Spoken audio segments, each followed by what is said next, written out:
If you are feeling inadequate because of a rejection, then this video is for you. You know, in my career, I've gone through a lot of rejections. When I moved from India to London about 10 years ago and I was looking for a job, I was often told that you don't have UK experience. I was often told that, because you've been a rating analyst, this is what you need to stick to. And oh, you don't have regulatory experience, so you can't really get into regulation.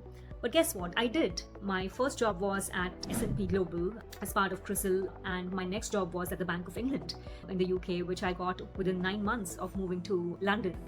And that experience really taught me a lot. I went through a lot of rejections in between. My CV didn't get shortlisted. I was rejected for the first job interview that I had at the Bank of England. And interestingly, I cursed myself so much when I didn't get that job and I didn't give a good interview. I felt like I was so useless and I had such a massive opportunity which I didn't leverage. But interestingly, 15 days into that interview, I was asked to interview for another role, which was one grade higher than the role I had interviewed for, and I got that job. So always remember that when you're feeling rejected, when you're feeling low, there could be a couple of things happening in the background.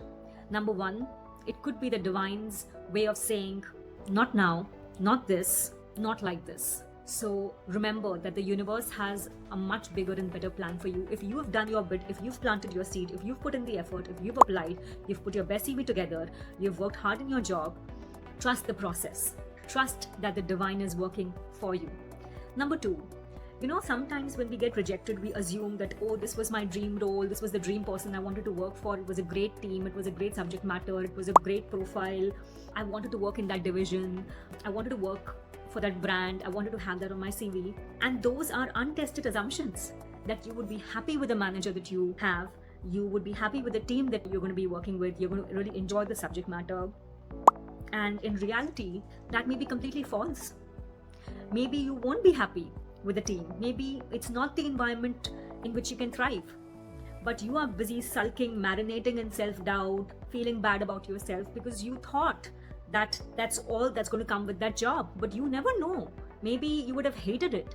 Maybe you're being missold stuff. Maybe your manager changes overnight.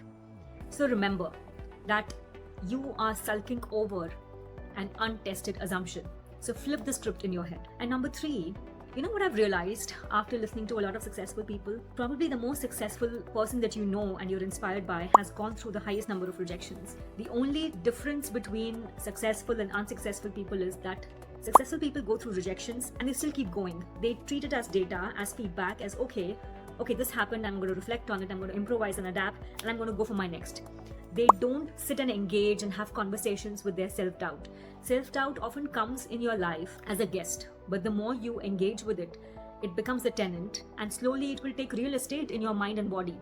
So it's very important that you take control of the situation, do not engage with your self-doubt, and make sure that you know that if I want to be successful, I have to go back to baseline quickly. I have to just keep going. I just have to keep trying. And the more seeds I plant, the more actions I take, the more evidence I'm giving to myself and to the universe that, look, I'm serious about what I'm here to do. I'm serious about my goal. I'm serious about my priority. And I can guarantee you, I can vouch for it through my own story and journeys of setbacks and rejections, that the universe takes notice. When you plant your seed, when you take your action, when you focus on doing your job is to do your job. And when you do that, the results might not come instantly, but they will come inevitably. Don't dwell on the number. I dwell on the number a lot. I used to, and I need to hear this as much as I'm telling you. So remember that you don't need to be too sad about being rejected because being happy was an assumption. It wasn't a reality that you knew in the first place. Know that successful people get rejected a lot, but they just keep going. So you just need to keep going. And also know that being rejected is a great way of getting unsolicited feedback on something that you need to know, you need to hear. And if you trust the process, if you plant the seed, if you put in the work, and if you're willing to adapt, then yes, the universe will listen and your dreams will come true. My dreams did come true, and I promise you that yours will come true too. Take care, and please like and subscribe my channel if you want to overcome, grow and thrive, because I'm rooting for you. I'm forever in your corner and I really want you to win.